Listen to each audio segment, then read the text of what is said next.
Rama Rama Hare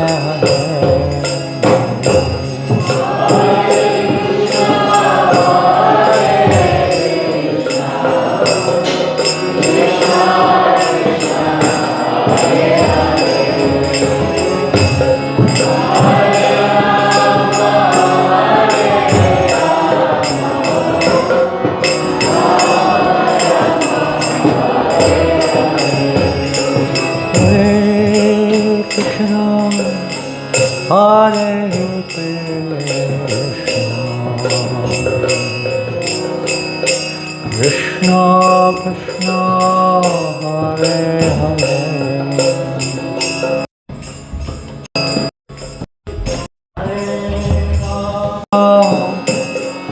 Hare Rama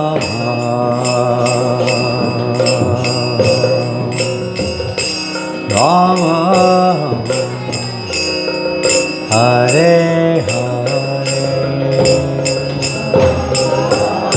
Hare Krishna Hare Krishna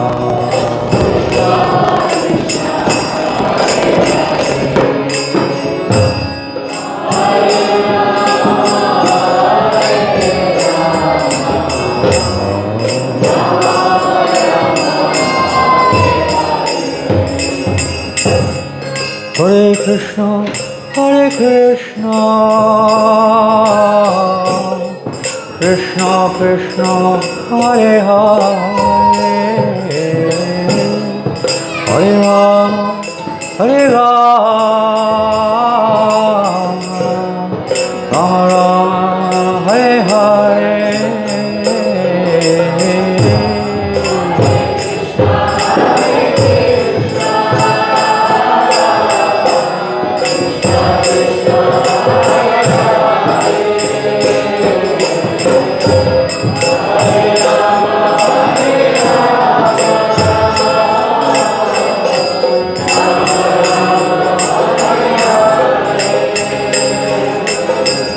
Hare Krishna, Hare Krishna, Krishna Krishna, Hare Hare,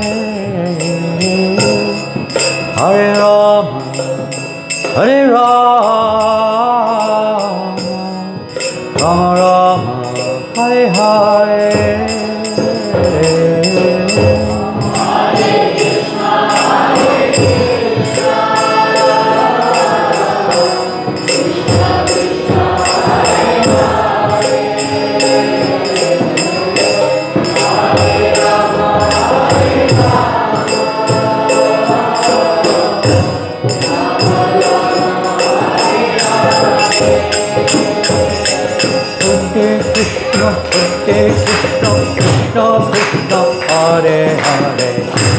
Hare Rama, Hare Rama, Rama Rama, Hare Hare. Krishna Krishna, Hare Hare.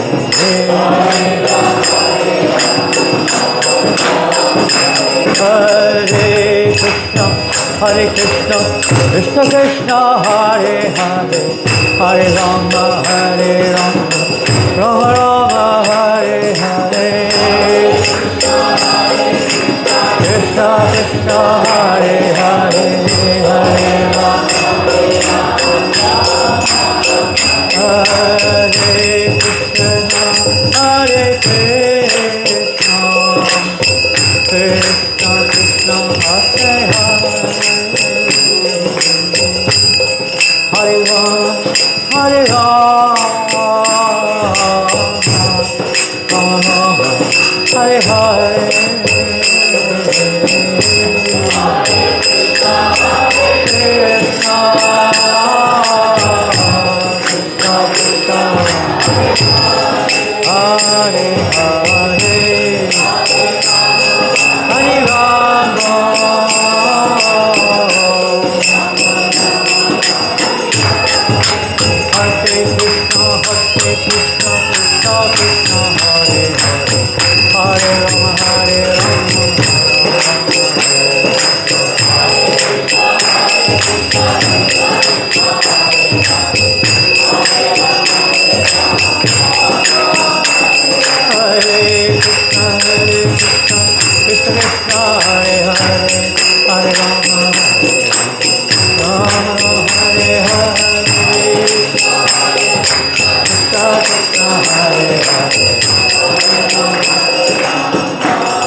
Hare Krishna, Hare Krishna, Krishna Krishna, Hare Hare,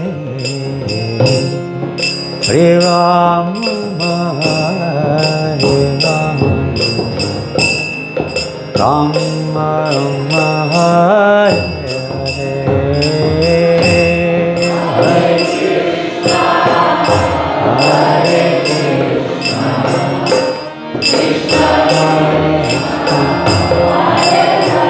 Hare Hare, Hare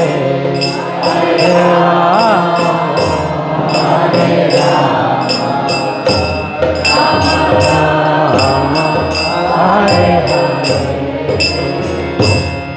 Hare Krishna, Krishna Krishna, Hare Hare, Hare Rama, Hare Rama, Rama Rama, Hare Hare, Krishna, Hare Krishna, Krishna Krishna, Hare Hare,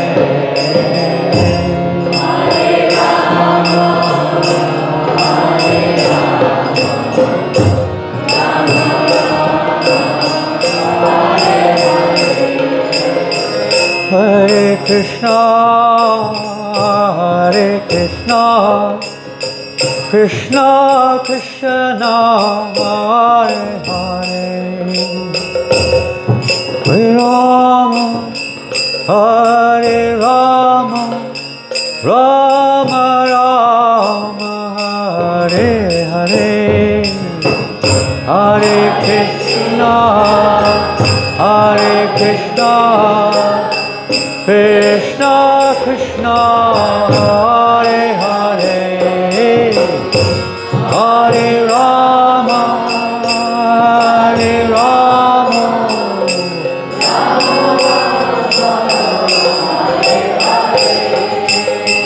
Hare Krishna, Hare Krishna, Krishna Krishna, Hare Hare, Hare Rama, Hare Rama, Rama Rama, Hare Hare,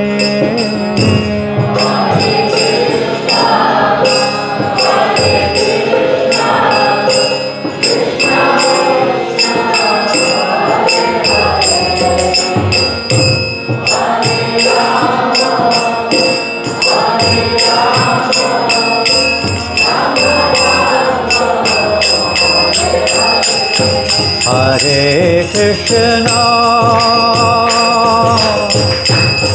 Hare Hare,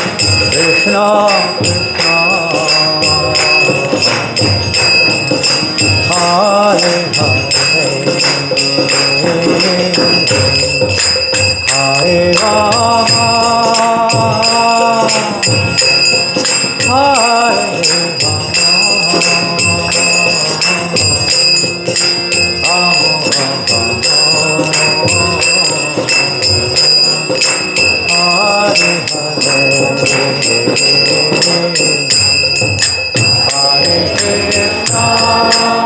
Hare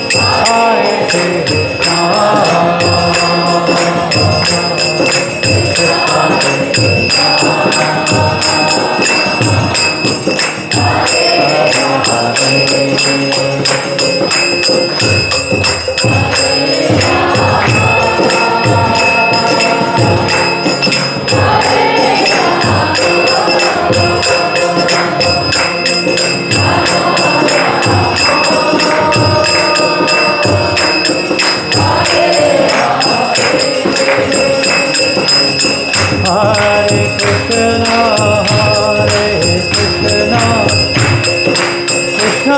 Krishna, Hare Hare, Hare Rama, Hare Rama, Rama Rama, Hare Hare, Krishna,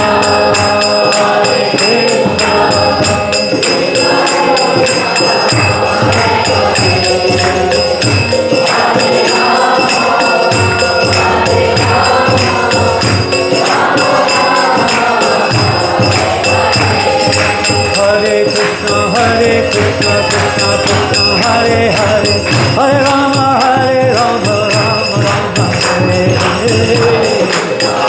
Krishna Krishna, Hare Hare, Hare Rama, Rama Rama, Hare Krishna, Krishna Krishna, Hare Hare, Hare Rama, Rama Rama, Hare Hare. Hare Krishna, Krishna, Hare Hare, Hare Rama, Hare Krishna, Krishna Krishna, Hare Hare, Hare Rama, Hare Krishna, Hare Krishna, Krishna Krishna, Hare Hare, Hare Rama, Hare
Harinama Sankirtan ki, Shri Gaurnitai ki, Shri Radha Madhava ki, Gaur Premanandi, all glorious to the assembled devotees, all glorious to Shri Guru and Gauranga, all glorious to Shri Prabhupada. Hare Krishna.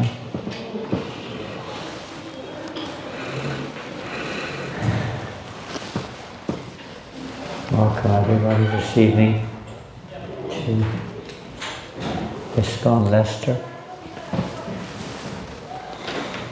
And we haven't prepared anything, by the way. I spent most of the whole day, of all places, today. I had an apple for breakfast. I spent the rest of the day in Apple Mac store. Except for a short, brief break in the late afternoon. We went to Smith's house for prasadam, and we came here. Hare Krishna. So my mind is thinking of Apple Macs right now. I mean, Apple Mac consciousness. So many. It's amazing how just one little thing can lead to so many things. It looks very small and ended up, it's like major issues. It's like the material world. Oh, this little thing. We end up becoming completely entangled in the material world. Well, what to talk about? I was even thinking of showing a PowerPoint, but my computer's not working and we can't open anything.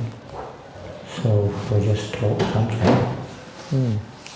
Tomorrow you're having your Kirtan Fest, 11 to 11. Not 7-11, but 11-11. And next day you have a wonderful association of Amarendra Prabhu. I think I'm going to Stoke. Very nice name, Stoke. My brother lives near Stoke, so I've been there a few times. On Sankirtan also, handling it. And then on Monday, we are leaving for Ireland, I think. Is that right? Ireland. So very soon, coming up on the calendar is Radhastami. Next week, Wednesday, is it Wednesday? Radhastami, wonderful day. We have a wonderful festival here for Radhastami. And a few other festivals. So it's Lalita Shashti on Sunday, I think. Lalita Shashti, Lalita Deva's appearance day maybe, on Sunday. And Bhaktivinoda Thakur, his Tirobhav, is it Tirobhav or Avirbhav? I can't remember. And I think it's Avir. And then it's Haridas Thakur's either Tirobhav or Avirbhav, in a week's time. So many festivals are coming up. Take advantage of these festivals. Madhavatiti Bhakti Janani.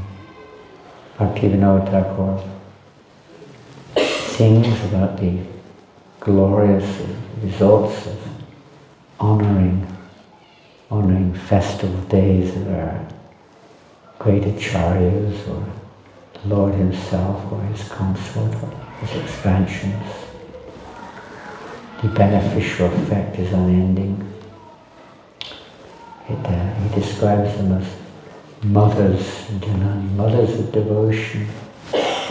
Mothers of devotion for those who observe them. Many times we ask, how can we grow in our Krishna consciousness? How does a child grow? Amrita, you have 2 daughters. How do they grow? How do they grow? How? You don't know? Pardon? They grow by nurturing. Of course, there's nature's way, but nature is also a form of nurturing. Mother Nature. They grow by the nurturing of the mother. As babies in the womb, of course, and then as babies, and the mother feeds them and looks after them. Mother Nature also is another mother. Our devotional service also is nurtured, like in a motherly way, various associations, and also, as we just heard, by observing festivals, Vaishnava festivals. They help to draw us closer to Krishna. They evoke blessings of devotees. They're very inspirational. Excuse me. They help us to focus on the goal of life. And especially when it comes to the festivals. For the Lord, generally speaking, people are familiar. Devotees are usually quite tuned in. When it comes to the appearance and disappearance festivals honoring the Vaishnavas, not perhaps as much. Say emphasis is there, not so much absorption, maybe not even awareness. Awareness is a very important thing in our progress and our growth in Krishna consciousness, being aware. Prabhupada did mention that first we have to be conscious before we're Krishna conscious. becoming aware, conscious of our situation, or it could be said our eligibility also for hearing, and conscious of others around us, and so on and so forth. And Krishna conscious being a goal. Om Jnana Tinandasya Jnananashnakaya Chakshur Militam Yena Tasmai Shri Gurave Namaha Shri Chaitanya Manobhishtam Shtapitam Yena Bhute Swayam Rupa Gadamayam Dadati Svabhadantika Namo Om Vishnu Padaya Krishna Krishna Bhutale Srimate Bhaktivedanta Swamini Namani Namaste Saraswate Deve Gauravani Vicharine Nirvasesha Sanyavadi Pastacharya Sutana Jaya Sri Krishna Chaitanya Prabhu Nityananda Shri Advaita Gadadhar Shri Rasika Gaur Bhaktivinoda Hare Krishna Krishna Krishna Hare Hare Hare Rama Rama Rama Hare Hare Vanchakarpaturubhyascha Kripa Sindhuvyecha Patitanam Dharmevyo Vaishnavevyo Jaya Radha Madhava Ki Jaya. Hare Krishna. So, celebrating the festivals of great devotees. We've just had a little festival in New Mayapur in France. We came yesterday from France, from New Mayapur, and arrived here last night. And we just had a festival there. Of course, we had Balaram Festival. How many of you have been to the Balaram Festival in New Mayapur? Hands up. The Balaram Festival. Anybody? Let me put my glasses on. 1, 2. Only 2 of you attended the world famous Balaram Festival in New Mayapur. It is quite world famous. It's the very special festival. New Mayapur is in France. It's a farming project with a large chateau and other buildings. And the building was purchased. Srila Prabhupada himself went there and he himself put money down to purchase the building back in 1974 or 75, something like that. And he himself installed the deities of Krishna Balaram there. And if you don't but know it, these are the only deities of Krishna Balaram, other than in the temple in Vrindavan, the ISKCON Krishna Balaram Mandir.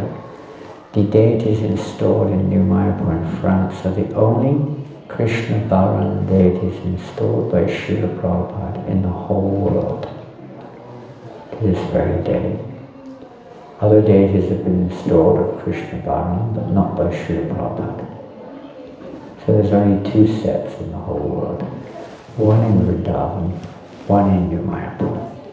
So it's a big festival. They were installed on Balaram Purnima 1976. So it's coming up to the 50th anniversary. You can perhaps, well, of course, getting a space there is another thing, but there are many places around. And you can think about it. 1976, the 50th anniversary of that auspicious event. And Prabhupada installed Krishna Balaram in Europe. Now it's also the only temple remaining in Europe outside of England, which is still there from Prabhupada's time. So it has a historic Tirtha effect, as well as being unique. And we have Radha Govinda Madhava, we have Radha Madhava there. Here, but there we have Radha Govinda Madhava. They're big marble deities. Krishna Balaram also big marble deities. And we have big marble Gaunitai. They were installed on Bhakti Siddhanta Saraswati Maharaj's Tirobhav, the day he left the world in 1975. They were the first deities installed. So it's a very special place. You're all welcome to visit with your families or alone, whenever you wish, or as a group. We just had a group in from Soho. We had a group in earlier this year, many from Leicester. Where's Smith? There he is. your beloved Smith, he had his marriage, his wedding. Yes. Where's Amy? Is she here? He's still at work. His wife is still working. But they had their wedding at Mayapur. I don't know, obviously nobody here came. Pardon? Well, they said they'd never been to New Mayapur, so how did they come? How did they come? Well, yeah, but if they'd never been to New Mayapur, how is that possible? Maybe they're very shy to put their hands up in case I ask them a question about New Mayapur if they don't know.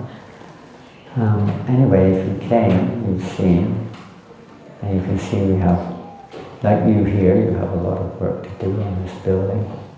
You also have obviously a lot of work to do at New Mayapur, and that will be ongoing, as it will be here too. But that's what we're here for. We're here to serve. We're here to bring pleasure to Krishna. And you know what really pleases Krishna the most? What do you think pleases Krishna the most? You know, we're meant to, isn't that what we're here for? One devotee said today, I won't embarrass him, they said they want to give this lifetime for Krishna. They want to give their life, this life, all for Krishna.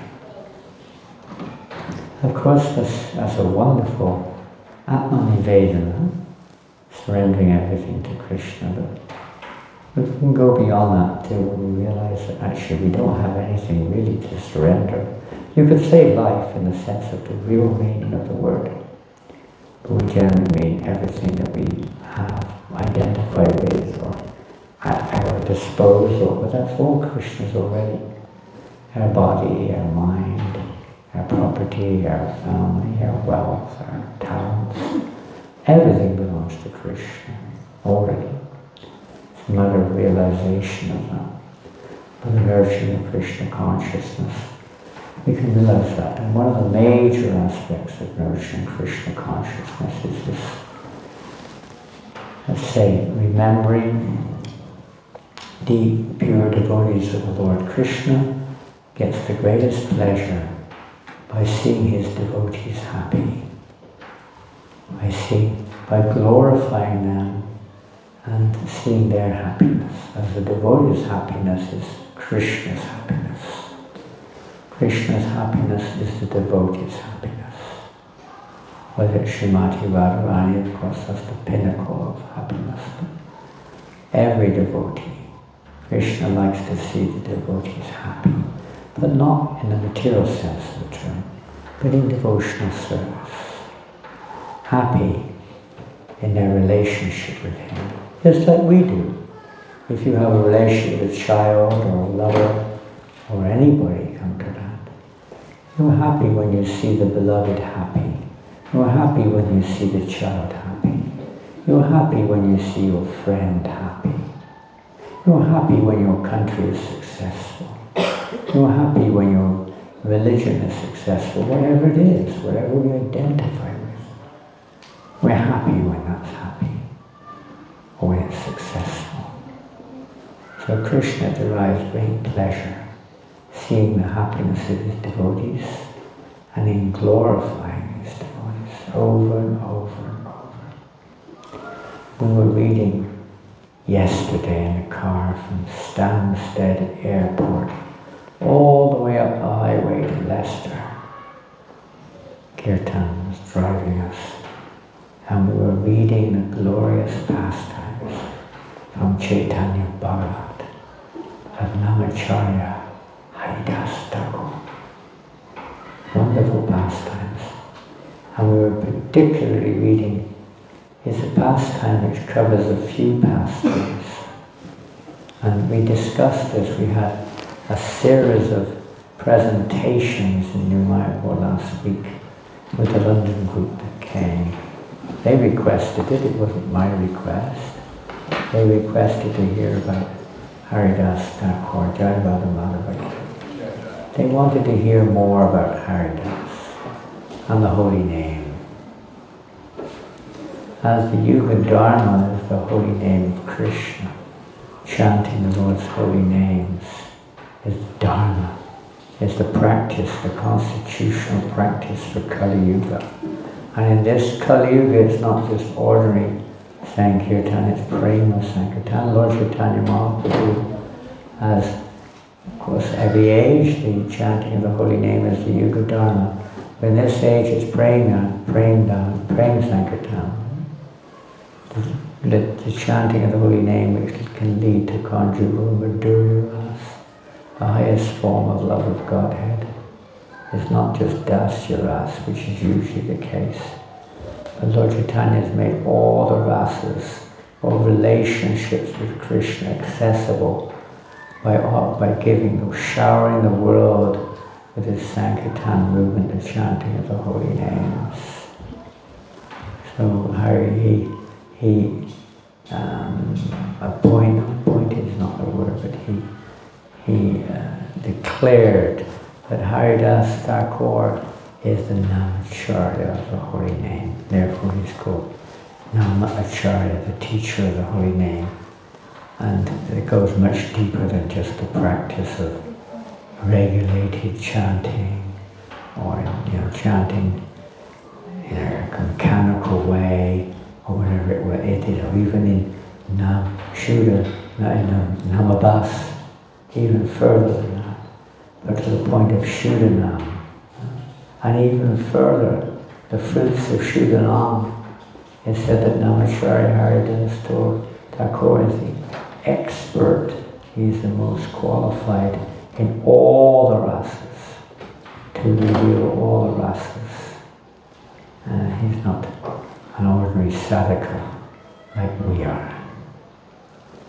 And the pure devotees of the Lord, the eternal associate, the Nitya Siddhas, those who are on that platform of Siddha, perfect platform of devotion. We're sadhana, we're trying to practice. We're on the practice of sadhana, a utilization of our senses somehow or another in the service of Krishna. The siddhas only exist for Krishna. They are expansions of the Lord's personal form, or of Radharani. They're expansions, just like we may expand ourselves in various ways for our pleasure. The Lord also does. So he has his own personal forms, and he also expands in the form of devotees who serve his various pastimes. So Haridas is one of, there are many different statements which indicate these different personalities, but he's also an eternal associate of the Lord who serves the Lord in each of his forms or incarnations. And he's a Siddha Bhakta, an eternal associate, a Parishad, an eternal associate of the Lord.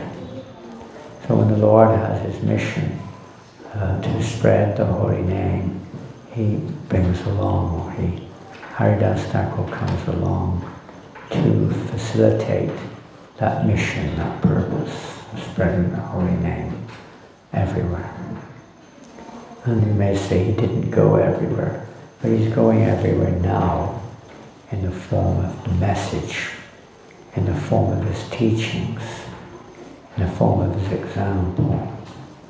The presence of Haridas Thakur, or to speak of Lord Chaitanya Mahaprabhu, is being felt throughout the world, and more and more and more. Knowingly, unknowingly, the effect is there.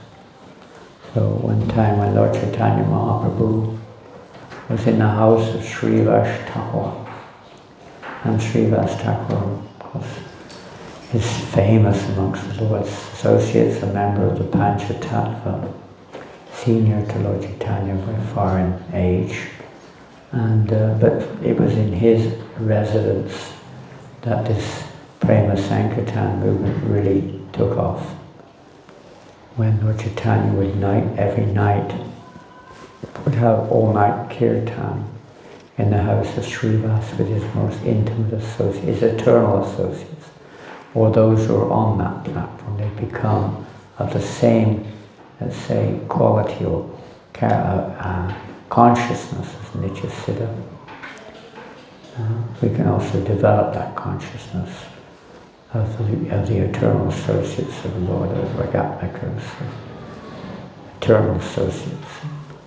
We can also develop that mood which they have by following in their footsteps. We have to follow in their footsteps. Krishnanam Shlinam. We follow in their footsteps.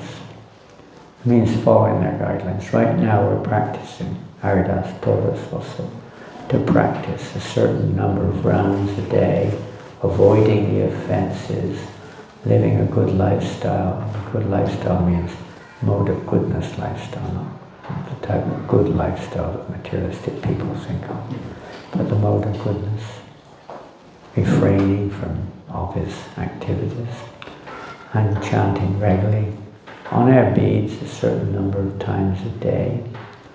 As you may know, Haridas Thakur was chanting 300,000 names daily. That's about 12 times, I think, the amount of chanting that we do if we chant 16 rounds. So basically he was chanting non-stop. He may have chanted it faster than we do, but he was basically chanting for the good percentage of the day, japa. And he was also preaching and other activities too, primarily japa. That was his role, that was his service. And this started a long time before Lord Chaitanya appeared on the planet. He also was much older than Lord Chaitanya by relative perception. Everything's absolute.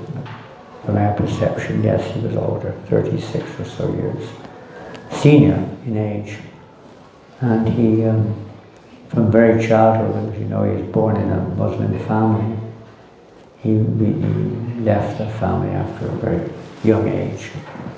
He went into the forest and was chanting the holy names constantly.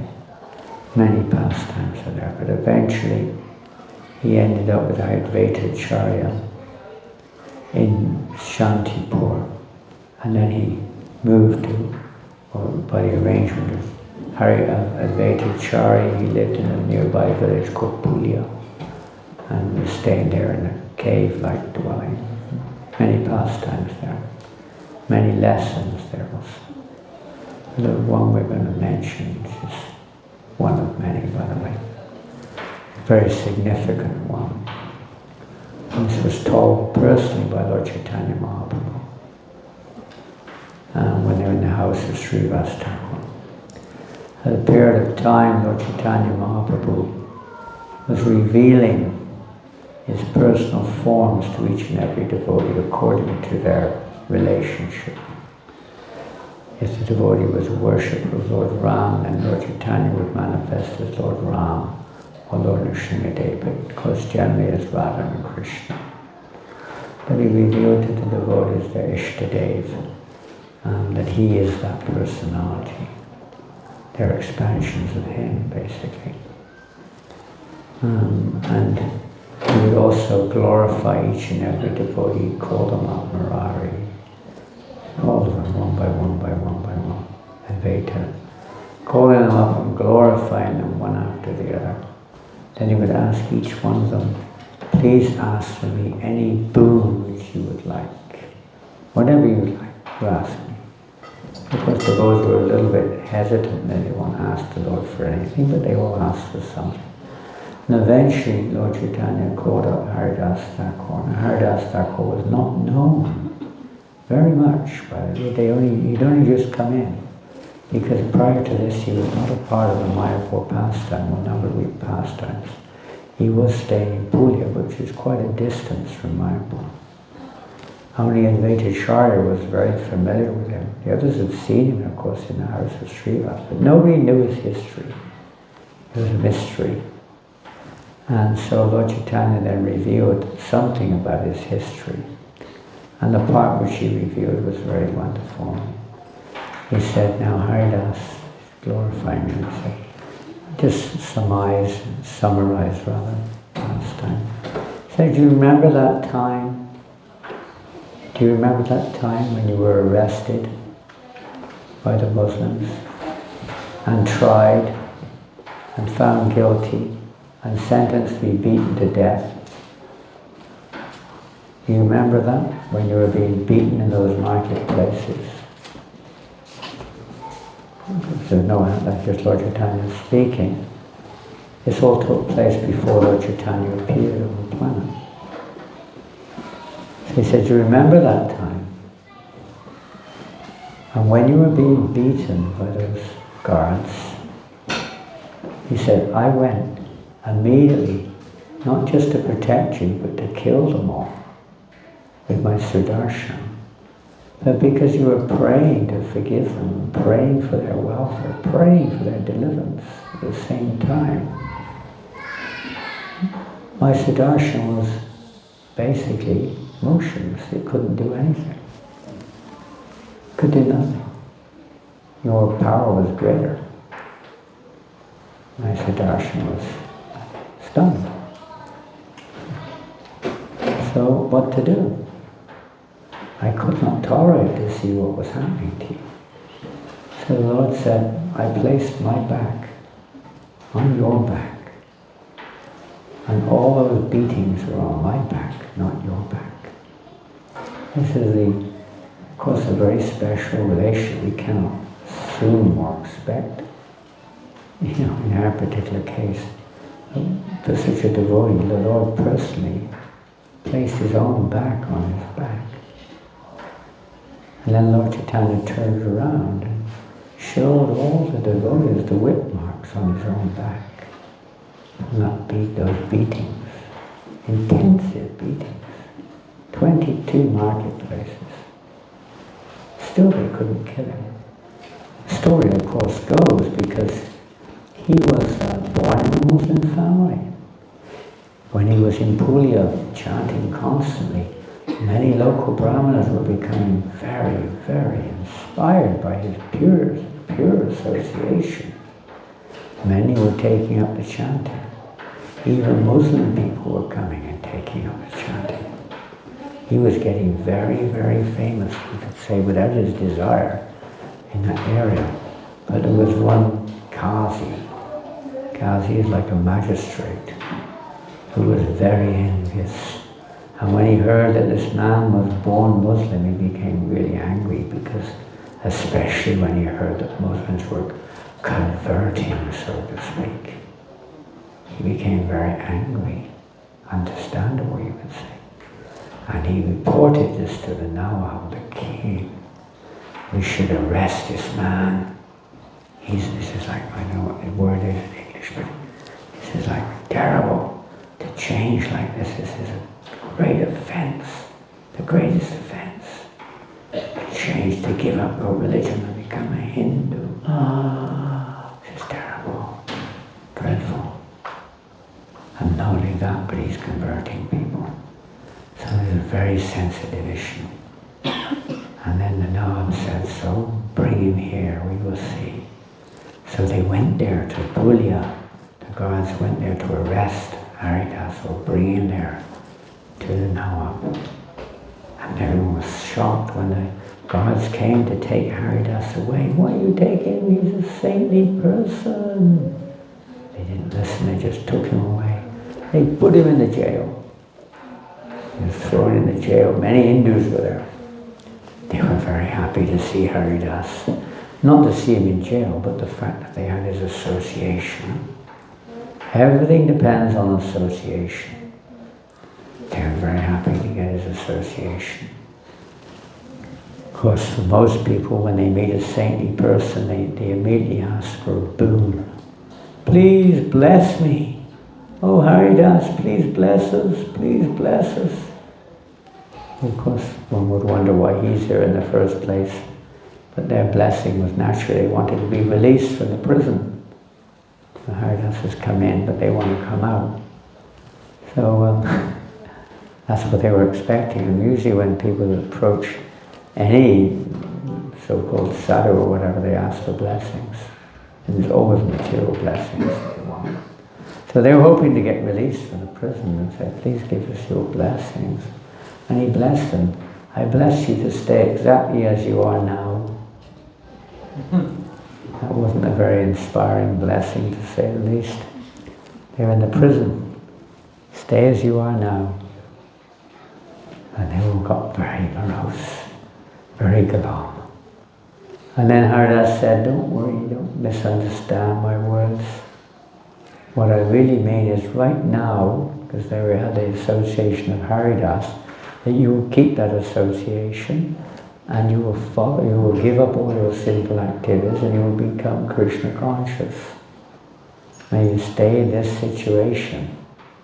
Because otherwise, if you get out and give it up, what's the use? Even if you get out of the prison, what's the use if you just go back into the same Maya again? We actually bless him to stay in Krishna consciousness. They didn't see it like that. But then they understood. So then he was taken to trial, of course. After a back and forth conversation between Haridas Thakur and the Nawab about why he's done what he's done, and why doesn't he rethink about it and again take up his birthright as a Muslim and so on. But he said, I will never give up chanting the holy name of Krishna. Even if you cut my body into thousands of pieces, I will never stop chanting. Such determination to chant the holy name, which Haridas has, or is showing. And so the king, said, so what to do, Kazis, decide. So then they decided he has to be beaten to death for his crimes. Haridas didn't protest an inch.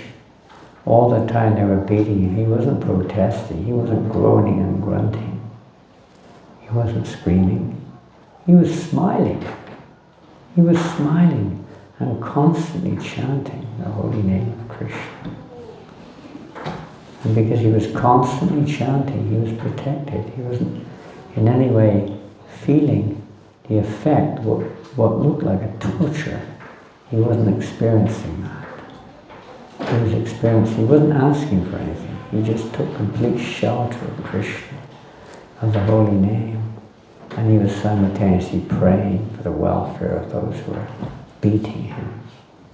Focused on Krishna. Here's an example. There are many examples to be, you say, understood from this particular pastime. I'll ask you some in a minute, not now. And then, after 22 marketplaces, he was still fully conscious and smiling and chanting. The guards were exhausted. The guards were desperate. They looked really distraught. There were no more marketplaces left in the town. Oh no, Haridas. Oh, we can see that you are a very saintly person for sure. But we're very, very worried. So what's the problem? If we don't kill you, our master may kill us because we have failed to do our job. Oh, I see. If you told me earlier, I would have died. If my living causes you suffering, let me die. So Haridas Thakur then behaved as if he was dead. He went in a deep, deep, deep samadhi, where even his breathing came to a complete standstill. There were no symptoms of life. Everything stopped. The heartbeat, everything stopped. We can't imagine, or certainly we can't imitate such a situation. But that was his situation. And then suddenly he looked like he died on the spot. The guards were all relieved. They felt great relief. He's dead. He's dead. Then they took him back to the Nawab. Here he is. He's dead. The Qazi had actually said before they took him away, if he survives 22 marketplaces, then we will understand that he's telling the truth and he's a saintly person otherwise. So they thought he died, but he hadn't actually. They thought he had. So then they decided to bury him. Nawab said now he should be buried, but Qazi said, no, he doesn't deserve that. He should be thrown in the Ganga and rot to death like all the other Hindus. Throw him in the Ganga. So they tried to drag him off, but they couldn't. Suddenly his body became 10 tons in weight. Couldn't move it, but eventually he agreed. Well, it was a agreed that they managed to get him to the Ganga, put chain balls on him and stuff, threw him in the Ganga, through his body, or they thought he was his body. But this was wonderful. Ganga Devi was in ecstasy. At last, he said, at last I can embrace Haridas. I've been waiting for this opportunity. She embraced him in her waves with great ecstasy. Ganga Devi embracing Haridas. She carried him with love all the way down the Ganga, all the way down to Pulia. The balls and chains all fell off, and he walked back onto the banks of the river in Pulia, back to his cave, and carried on chanting 300,000 names a day. Quite to the surprise of everybody else, he was not at all dead. It looked like he was totally uninjured practically. Quite amazing. And then news came across to the Nawab that Haridas is back in this cave again. And he's chanting non-stop again. The Nawab was shocked. He immediately went to that place and fell at the feet of Haridas, begging for forgiveness for his sinful, envious offenses towards him. Haridas forgave the Nawab. Not only that, but the Nawab said, you can do anything you like in my kingdom. There was no restriction on you anymore. So that was quite a turnaround.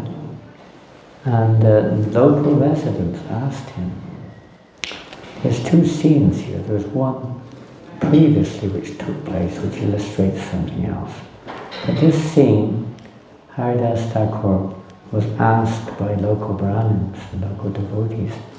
They were so happy to see him back, but they were so completely couldn't understand what on earth has been going on here. Why did you have to go through this terrible ordeal? Have you been like this? And Haridas replied, actually, I was very fortunate. I got off very lightly.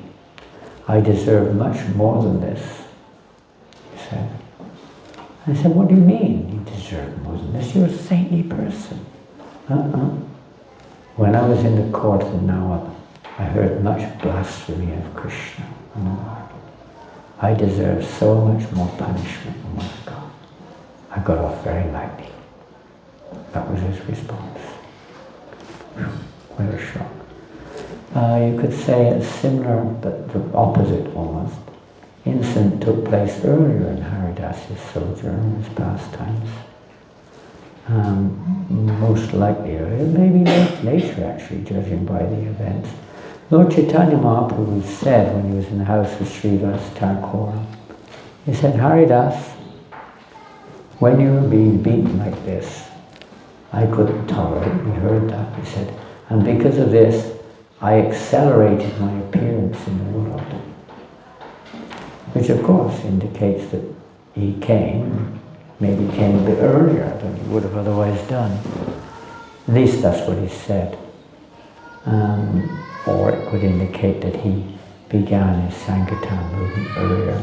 Either way, this pastime took place before he had the association of Lord Chaitanya. There was another pastime which took place. Now this would have taken place during the physical presence of Lord Chaitanya, but before Haridas met him, or Lord Chaitanya met Haridas. And this was in the house of Hiranya and Govardhan Majumdar, but the Gopal Chakravarti, the famous pastime of this Brahmana who was very proud, very puffed up. So Gopal Chakravarti was employed actually by Govardhan and Hiranya. He was like a secretary in their office. They were big landowners, very, very rich, and had huge estates. Very rich. And they had a spiritual master then. Their spiritual master was named Bhagavanacharya, and he was a great devotee of Lord Chaitanya also. They were devotees, but they were a little materialistic. So they had their spiritual master who happened to meet Haridas Thakur, happened to be passing through the village. He invited Haridas to their house to give a discourse on the holy name. So Haridas came there and talked on the holy name. A very long talk on the glories of the holy name.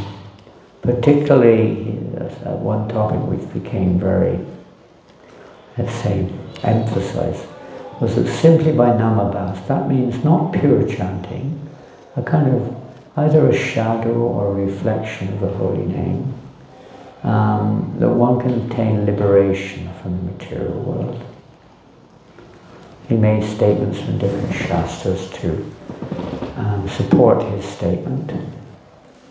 But this Gopal Chakravarti was not at all happy with this. He immediately protested. He said, what is this nonsense?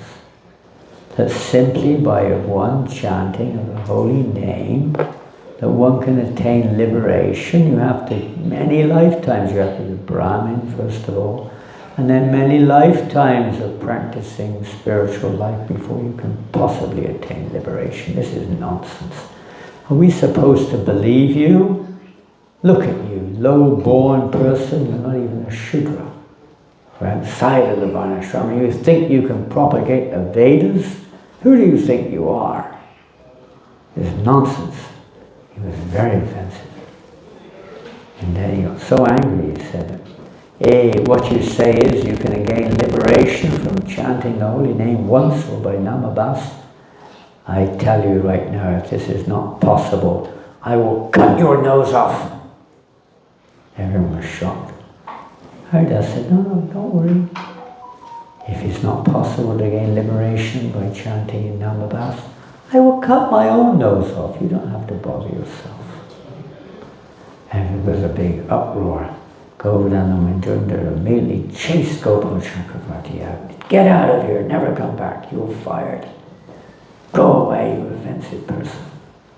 Chased him away. He left. He was a very young and handsome young man, beautiful features. He chased him away. Haridas said, I think nothing of it. He's just a young boy. He's talking a little bit, too talkative. Don't worry about it. And Haridas left. He left that place, moved on. They were not happy. After a couple of days, they felt happier because they heard that Gopal Chakravarti himself had developed leprosy. And his nose melted and fell off. His fingers fell off. His ears fell off. He was a very handsome young man. Now he was in a pathetic condition. He tried to get forgiveness. Haridas forgave him actually, completely. But still he was suffering like anything. I'm kind of a little different. Now I've got forgiven. Now I've got forgiven, but he didn't. Two different lessons were given there. And there's two sides to this. Forgiveness is not just a matter of an oral statement. It's when our Christian brothers, they often talk about repentance. Very oft used word, to repent. Repent. Repent is not just a verbal lip service business. It's a change of heart. It's a change of attitude. It's actually within one's own heart, that one burning feeling of you're absolutely feeling wretched about what you've done, and you're begging and doing everything you can to get free of that tendency. Not just say forgiving, but the tendency itself to offend or to whatever it may be. It's got to be accompanied by a change of heart, by a genuine feeling of repentance. I need reform. And accepting the necessary reform along with it. That's how one gets freed. Although, not just the reaction to the one instant, but the tendency to do it again. So, Gopal had not done that, Gopal Chakravarti. Now the other side of it is that he had blasphemed Haridas Thakur in public. If you blaspheme or commit, let's say, something against in public, then it has to be rectified in public, not in private. In other words, if we offend somebody or mistreat somebody or whatever it may be in public, then it has to be dealt with on that platform. He didn't do that. And only when he did that was he freed from his reactions, you could say. That's our situation. It's a very important lesson if we criticize someone, unrightfully particularly, especially if it's something serious in public. That is the form we have to go to in order to get release from the effects of such an unfortunate activity. So two different examples are there in this particular case. It was very important that we should learn. So we've already told some of the lessons. I should have left that for you, but it's too late now. So I'm going to ask you now to please, if you're still here, I'm very tired, so I'm kind of reserving my inner energies. But I'm going to ask you if you have any, well, two things, comments, questions. But I'm going to ask some questions first. That is, in our lives that we lead today, the situation that we are in, what can we learn from Haridas Thakur? Not just from these 2 or 3 pastimes, but from any pastimes which you may have heard of Haridas Thakur. What can we learn which may be something which will help us to grow in our devotion service? The association with devotees is not just a physical interaction. It's imbibing their consciousness as well. Receiving, you could say, their association, hearing from them, hearing about them and so on. This is associating with devotees, serving them, serving the devotees. This is association. So what can we learn from Haridas Thakur? Let me ask you that question. Maybe the battery is gone, I don't know. The microphone is dead. Can we fix the mic?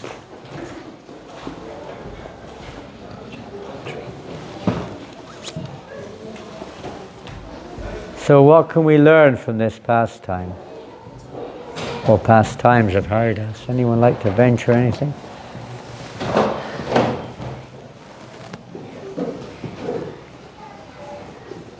Oh, I put my hand on, I can't see if there's any hands up there in the glass. Anybody like to suggest a lesson we can learn or something we can apply in our lives? Yes, my dear Vaishnavi. Haridas Thakur's humility. Thank you. That's one of the primary, you could say, characteristics of Haridas Thakur, which comes out in all his behavior, how he felt himself so low. Right from the word go in his life, he was, even in his previous, one of his previous forms, you could say, well, it's described that he was previously, you can't say previously exactly, but he was also Lord Brahma, put it like that. Yes, Hare Krishna. They can go on simultaneously, it's not really one or the other. He is also Lord Brahma. Lord Brahma also appeared in Haridas Thakur. So even Lord Brahma, after stealing the calves and the cows, was really, he was really wondering, what am I going to do now? I have to do something to make sure this doesn't happen again. So he performed great austerities, and the Lord kindly reciprocated with him. He wanted to take birth in a very low family or situation that there would be no more pride. He was sick of being pride. So the Lord assured him, don't worry, in my next appearance you'll come with me and you will be named Haridas and you will chant the holy name 300,000 times daily. The Lord initiated him, he gave him his name, he gave him his sadhana there and then and to do it. And it was very humble, he was very humbled by that pastime, the Brahma Vimohan Lila. And all throughout Lord Chaitanya's pastimes, whenever there is an incident which you could say is related to this, the humility of Haridas was extraordinary. I mean, it wasn't just words. We may all say, oh Prabhu, I'm very fallen, but actually we're very puffed up. We're hoping we'll get praised by saying we're very full. We're hoping devotees will think we're a good devotee. We're hoping for something or another. But it was real. I mean, there's a difference between imitation and following. So his was an actual manifestation of his heart, of intense humility, always chanting the holy name, always depending on Krishna, understanding everything is for Krishna. This is a deeper type of humility. Nothing is mine. Whatever we have is Krishna's mercy. Very deep, but externally also, in relating with the person, he always saw himself as the most unqualified wretch. He would never take prasadam with others. He felt himself having tried to interfere with the picnic of Krishna and the Carol boys on the bank of the Jamuna. He feared he had no qualification to honor prasadam in the association of others. He was honored later on, afterwards, remnants of devotees. In fact, that's his only request. It's funny, because when Lord Chaitanya asked him for a boon, he said, "My Lord, I have no right to ask for anything. I'm not qualified. And I have no right to ask for what is. There is one thing, if you'll be kind on me, I know I don't deserve anything." But he said, if some another, my Lord, birth after birth, if you could give me this one boon, that I am able to subsist on the remnants of your devotees, life after life after life. That was his request. You can see he kind of really did learn his lesson in more ways than one. And he manifested it for all of us, his intense humility, whether it was his dealings with Sanatana Goswami, whether it was his dealings in his last days on this planet, all kinds of, so many different incidences. His intense humility was always a prominent characteristic. And as we know, the key... Oh, there's time to catch me a light. As you get fired up. The key to Shuddhanam, at least depends what level you're on, of course. I mean, you've already transcended that. For most of us, Trinadapi Sinichena Tarorapi Sahishnana is the verse which Kaviraj Goswami says we have to string around our necks when we chant the holy name. We have to wear this just like a locket on a thread, a necklace, you could say, around our neck, this verse. Trinadapi Sinichena Tarorapi Sahishnana. This is the key verse in our practice or our service to the holy name, if we want to actually come to that level. Humbler, more humble than the straw on the street, more humble, more tolerant than a tree. Just like when Haridas was being beaten, how tolerant he was. More tolerant means he wasn't just tolerating, he was actually praying for the welfare at the same time as those who were beating him. He's praying for their welfare. He tolerated everything, no matter what their insults, beatings, etc. But he couldn't tolerate hearing blasphemy of others or harm to others. So thank you for bringing out humility. He found himself lower than the stool, worm in stool. There are millions of Vaishnavas fit to sit on my head. If what loss to the universe would there be if one mustard seed falls out the bag? I'm useless. I have no significance. He genuinely felt like that. Yet he was the most significant. Most significant. But he would consider himself the least. And that's the nature of the pure devotee. They take no credit whatsoever. They feel themselves most unqualified. Anything else? Resisting temptations, Maharaj. Pardon? Resisting temptations from... Okay, that's nice. That's another pastime you could say. I don't think we mentioned it. That's probably one of the most famous pastimes of Haridas Thakur. Lakhi Hirabai. She was the prostitute who was attempting to tempt Haridas Thakur into, you know what, nefarious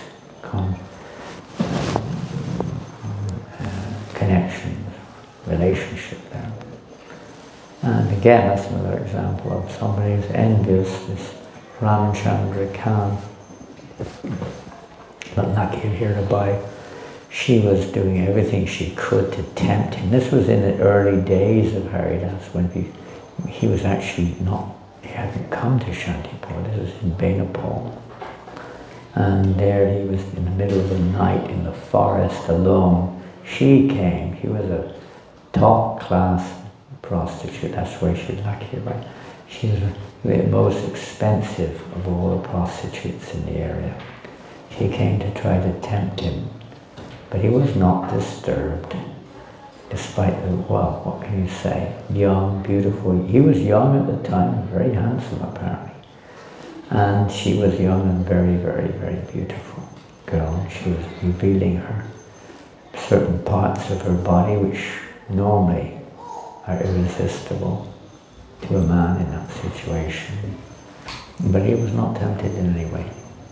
In fact, as you probably know, she eventually surrendered to him instead of him to her. There's a good example of, and how did he not submit? How did he survive that one? What was the secret? Non-stop chanting. Another aspect of that is he made a vow to chant 10 million names in a month or something. So he said, I'm not quite finished, you just wait a little longer. He was firm in his vow.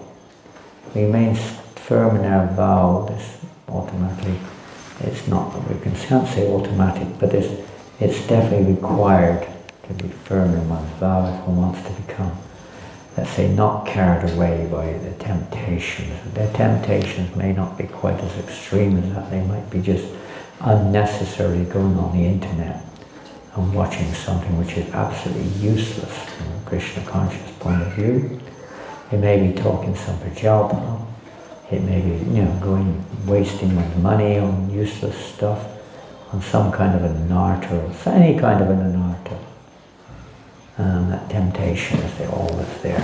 Our conditioned life, the environment we live in, the influence of others, they all have their effect. So to protect us from that, firm to our vow, sticking to that, and as you said, always chanting the holy name of the Lord, constantly. And this is probably the biggest lesson, but at least Vrindavan Das Thakur says in Chaitanya Bhagavata, this is the main lesson to learn.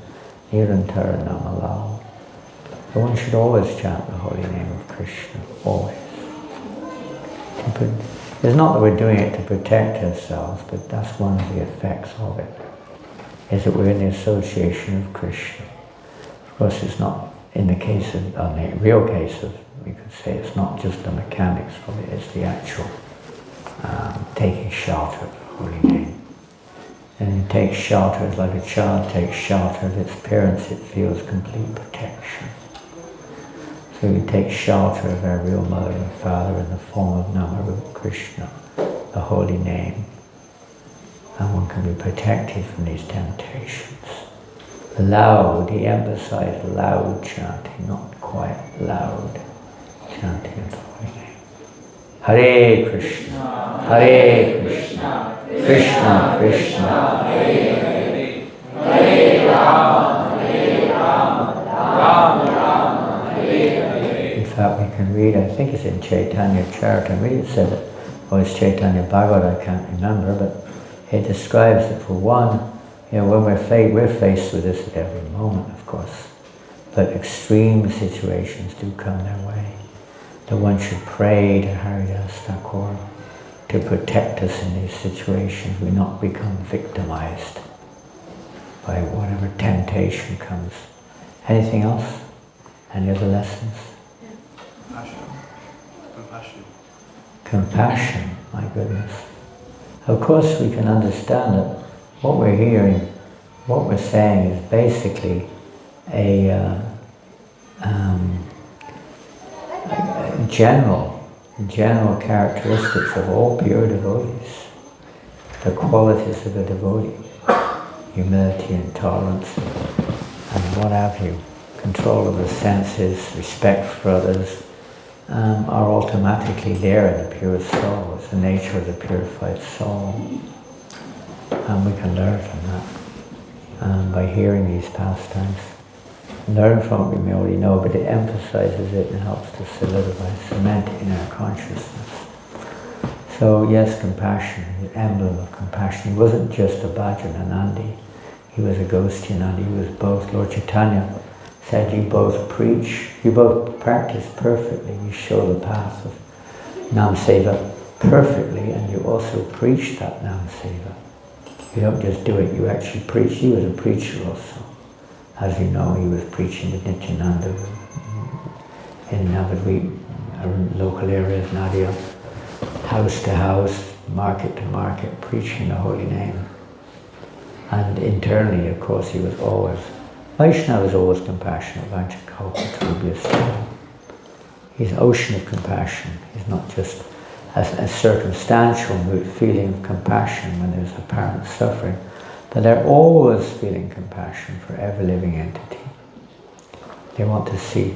When Lord Chaitanya Mahaprabhu one time was in Puri with Haridas and Lord Chaitanya Mahaprabhu, to emphasize the glories of Haridas Thakur, he used to glorify him as if he had 5 mouths. He couldn't stop glorifying Haridas sometimes.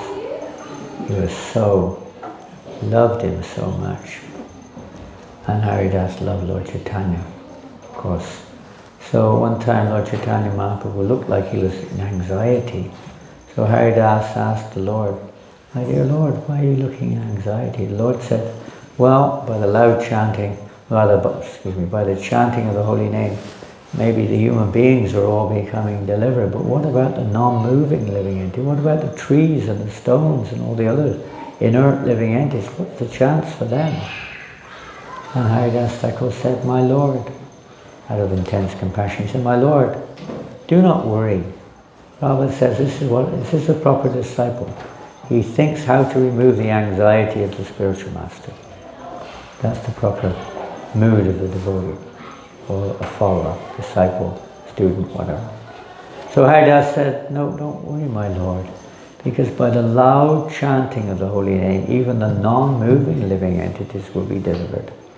You've already delivered animals in the forest, but the non-moving, the trees, and all the land, and all the stones, everything can be delivered by the loud chant. When you hear the sound, sometimes you chant. If you come to New Mayapur, and you come down to what was Little India, you can get the impression. I chant very loudly there across the valley to the trees. You can hear an echo, it comes back. Hare. And Haridas said, that's the non-moving living entities chanting back. That was how he saw it. They're also receiving your mercy, Lord Chaitanya Mahaprabhu's mercy. So that's loud chanting, he said, delivers all living entities, everyone. Then Lord Chaitanya Mahaprabhu said, well, yes, but don't worry. Well, I guess he's addressing him, he didn't say it like that, but addressing everyone. He said the same thing, I think, when Vasudeva Datta was there. Well, what will happen if all the living entities go back to Godhead? This whole material world, he said, is just like a bag of mustard seeds. This universe like one mustard seed in a big sack of mustard seeds. Don't worry, one mustard seed is lost. One mustard seed, but he said that won't happen either. He said, because even if every living entity, yes, I can deliver every living entity in the universe, but even if they're all delivered, the universe will immediately fill up with other living entities. Immediately. He said, I will awaken all the inert living entities. They haven't come to consciousness yet. I will wake them up and they will occupy all the apartments in the universe straight away. Just like in a prison. I thought it was a castle. We passed by this building in Leicester today, and I thought it was a castle. They told me it was a prison. It looks like a castle. So Prabhupada would say, even if all the prisoners are released, don't worry, there are plenty more waiting to get in there. There's no shortage of criminals, don't worry. In the material world, there's no shortage. And there's no shortage of jivas, they're unlimited. And most of them are in an inert condition, practically. They're not even conscious. They'll be brought to consciousness, and they will occupy these positions. Compassion. Compassion for the guards, compassion for all living entities. Compassion for those who offended him, everything. Compassion all along. Natural condition. Why? Because a pure devotee is simply, you can say, even when we chant, what do we chant for? Hare Krishna, Krishna Krishna, Hare Hare. Why do we chant? Maybe we like it, maybe we think we'll get some relief from karma, maybe, you don't know what else to do.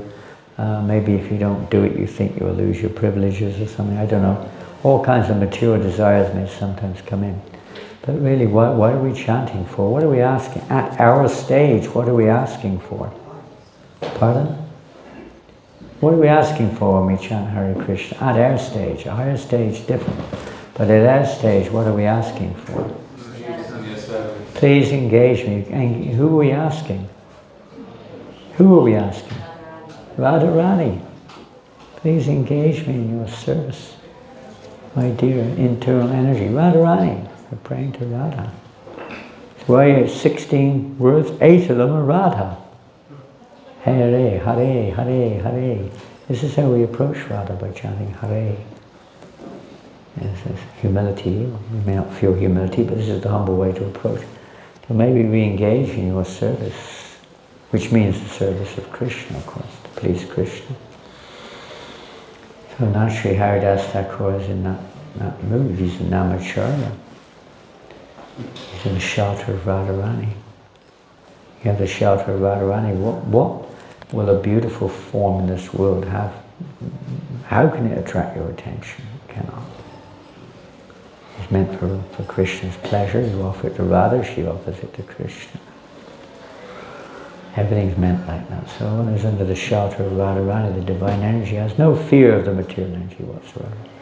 And a real preacher is not one who just wants to have numbers and achieve this and that. But the real thing is, what is real compassion? Real compassion is to fulfill Radharani's wish, to satisfy her heart, not our own interpretation of compassion. That may have some truth. But the real truth is that Radharani is, that's why Lord Chaitanya has appeared in this world. Two kinds, two forms of compassion are there. One, of course, is a very internal, esoteric reason, but the practical reason is that Radharani is very sad to see that so many living entities are not bringing pleasure to Krishna. They're not. They're acting trying to be independent of her Lord. And if only they would connect to Krishna, Krishna's happiness would increase. So a real devotee wants to increase Radharani's happiness, which means also Krishna's happiness. So a devotee preaches to try to reconnect all living entities in devotional service as assistants to Radharani to bring more pleasure to Krishna. So like that's another level of compassion. And devotees like Haridas, of course, are on that platform. They feel like that, as well as feeling sorry for the conditioned souls. Their inner compassion is to fulfill the heart of Radharani. And that's Lord Chaitanya's mission, isn't it? To satisfy Radharani. When he appears in that unique combined form to your experience. If you can't understand the heart of another, you can't. How can we be compassionate? It's all external. The more we understand the real nature of the soul, the more one can really be compassionate. Otherwise it's external, it's sentimental, it's discriminatory, and so on. Only a pure devotee can really be equal to all and show real compassion for all living entities, even from the individual's point of view, to help the living entities to become free of suffering. But nobody knows what the cause of suffering is, only the pure devotees. Anything else? I guess it's time for prasad. I'm looking for the mark. 5 more minutes. Anything else? No, we've got till... Excuse me? We have till 8, so about 15 8. As you wish, if there's nothing else for chat. Anything else? 1 point again? 1 point? Yeah? 1 point. Pardon? Yeah, 1 point is Haridas Thakur. 1 point, okay, nice one, huh? What's that verse? Vyavasayatmakaya, okay? How's it go? Vyavasayatmakaya Buddhir, aka Kurunanda, Bahushaka Yanantascha Buddhyo Vyavasayanam. One in purpose, huh? Very one-pointed, you could say. Focused on the goal. Now, that's, even at our stage, you could say this is quite important. We often we get deviated quite easily, and I can understand why. I mean, I take my seat, I haven't got a hat, but if I had, I'd take it off to you. Many of you are working all day long. Of course, in the Bhakti school it's probably a lot better, but you're working in all kinds of occupations. Some may be working in shops, offices, whatever, business, factory or something. And all day long you're more or less engaged in uber karma of one sort or another, useless kind of work in one sense.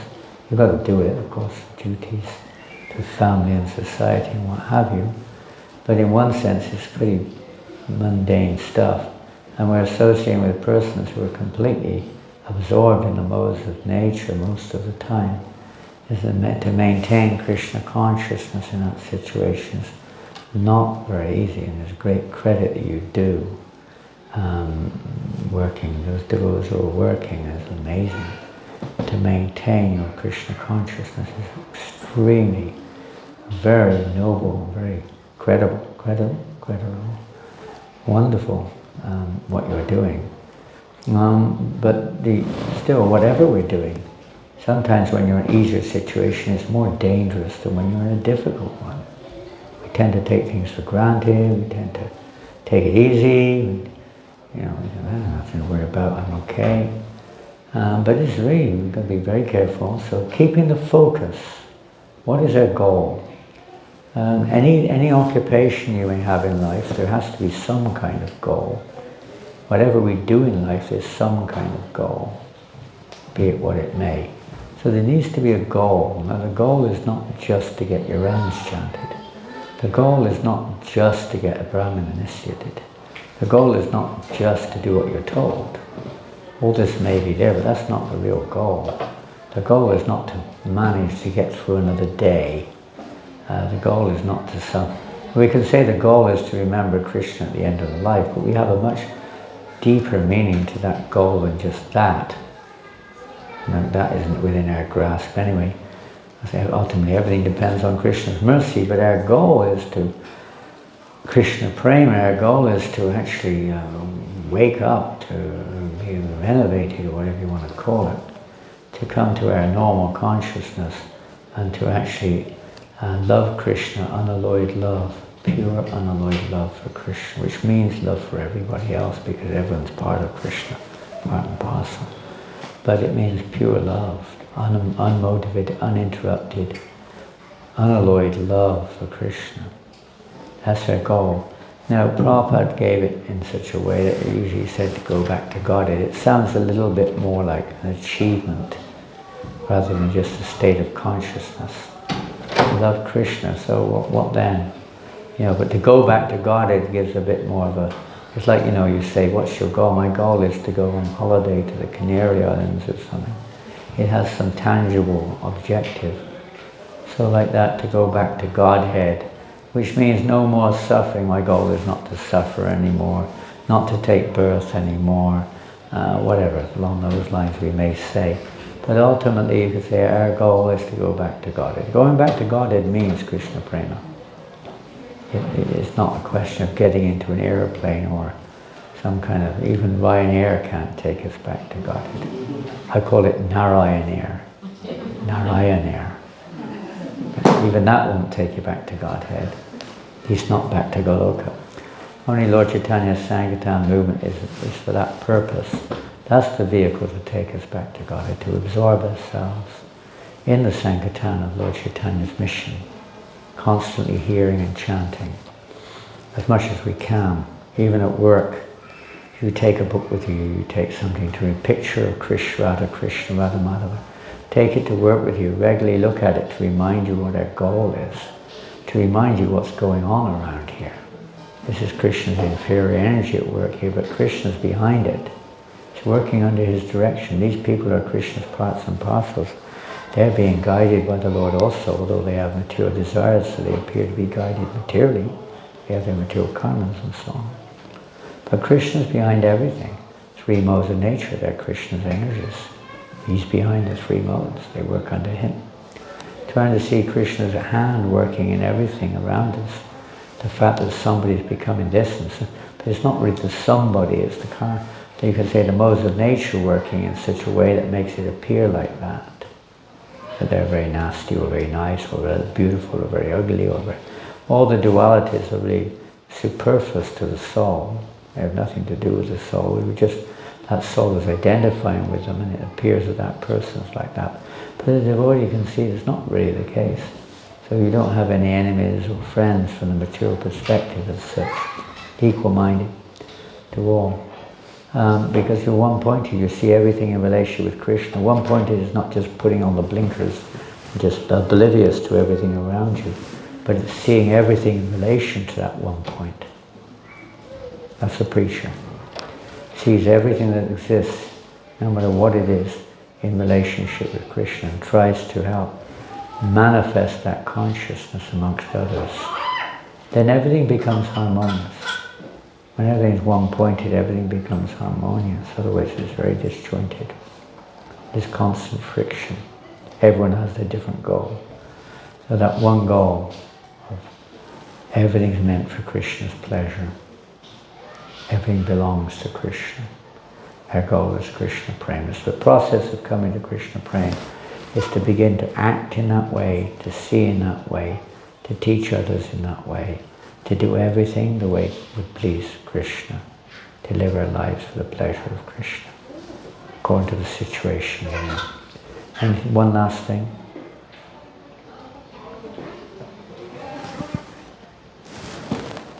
Yes. Pardon? Forgiveness. Okay, well, you could go on and on with these wonderful qualities, which we all know are wonderful qualities, but we lack so much of. Forgiveness. That's a very interesting topic, which in itself, I'm sure you've had much more qualified and extensive discussions with devotees on, from Kesha Maharaj to others. Forgiveness, yeah. I just mentioned one thing about forgiveness, other than the obvious, that the devotee easily forgives. He doesn't hold a grudge to anyone. He understands that everyone's, no matter who it is, they're Krishna's parts and parcels. And who am I anyway to offend? I'm nobody. I deserve to be offended, or whatever you want to call it. The devotee doesn't hold any negativity. Materialistic people do react when somebody offends them or injures them or something. But the devotee doesn't see that. And when a pure devotee, we may, but a pure devotee doesn't. They still react sometimes for the sake of teaching others how to react. In other words, to forgive and to try to help the other person to progress, to nurture them. But a pure devotee doesn't see there's anything to be forgiven. What is it to be forgiven? He never took an offense in the first place. He doesn't have that feeling of, they've offended me. It doesn't exist. So what is it to forgive anyway? But for the sake of helping others to learn, that they do follow that path of, let's say, proper behavior or appropriate behavior, quality reaction. But on a higher level they don't. So Haridas Thakur was, on all levels, was completely perfect in that regard. Forgiveness, is a difficult one. It can also be related to not blaming anyone. I would say one of the biggest obstacles that I know in my life is the tendency of blaming others for situations which we find ourselves in. When we can stop doing that, or realize that this is nonsense, to blame others for a situation. Now externally there has to be dharmic rules and regulations, as we call dharmic. But in this world there has to be certain law and order. There has to be behaviors which are right and wrong, as required in this world according to all religions, all human society. That has to be done. It's not therefore nothing cares, who cares about anything. It's not like that. But internally, there is no one to blame. Internally. We're getting, again, don't get it wrong and just go one way or the other. We have to understand internal and external. Externally, there must be action taken for inappropriate behavior, according to that which is favorable for the progress of the living entity. But internally, an advanced devotee feels no question of anyone to blame for their own situation. We know quite well there's two things here. One, we deserve to suffer so much more than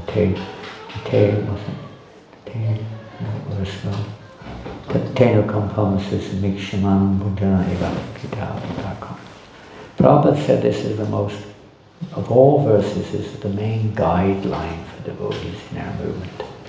The verse of Lokamana, or Haridas, whichever.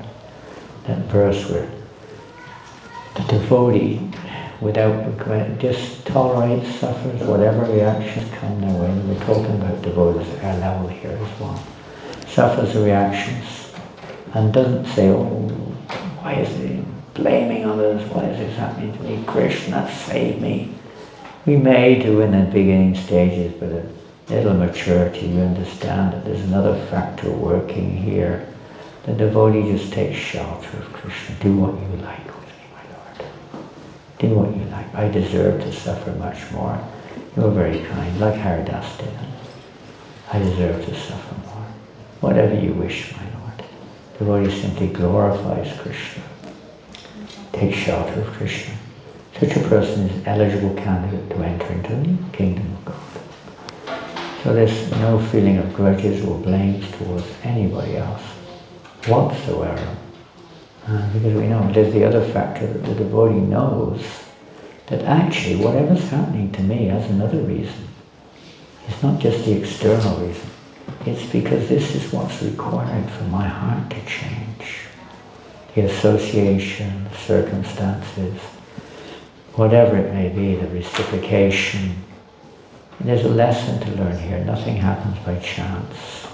Krishna's hand is working for every single devotee to gradually try to help us to let go of whatever is holding us back and to hold on to what will ever help us to go forward.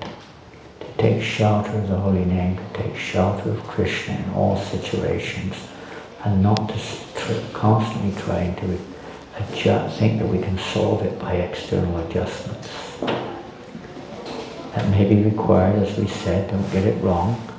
It is required from the external point of view, but internally the devotee sees it another way as well.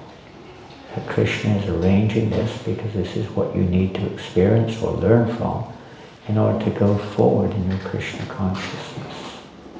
So from several angles you can see that the devotee doesn't really have anything to really blame him. In fact, I think it's in Queen Kunti. Queen Kunti is actually very grateful for being put into very many different difficulties. Her prayer is there, but there's also a comment that when somebody appears to be inimical towards us, is giving us a hard time, the devotee sees them as their friend. Thank you very much. They're actually acting under Krishna's direction to release me either from some false ego, some pride, or whatever it may be, and so on. Like that. And it's also releasing us from karma if we take it, if we want to look at it like that, releasing from karma. So it's the devotee sees every situation in relationship with Krishna, and there's nothing to fear. Fearlessness. There are so many other things we could probably pick up from this wonderful pastimes of Haridas Thakur. And so, Hare Krishna. Acharya Haridas Thakur ki jai. Shri Shri Radha Madhava Ki Jai, Shri Prabhupada Ki Jai. Gaur Premanande. Hare Krishna. Thank you all very much. I'm amazed that some of you are still here during this 2 hours. And now I think it's time for prasadam. Hare Krishna. See you tomorrow, I hope, at the kirtan. Some of you are coming tomorrow? Yes. Anybody coming tomorrow? Yes. Yes, no. Some of you said no. Yes or no? Yes. Okay. Sounds like you're coming. We don't know for sure, but we plan. We plan to come. We think we're coming. We plan to come, and we have to do that. We can't guarantee it, but we intend to come tomorrow. 11 o'clock to 11. Hare Krishna. Shri Prabhupada Ki Jai. Hare Krishna. Gaur Premanande.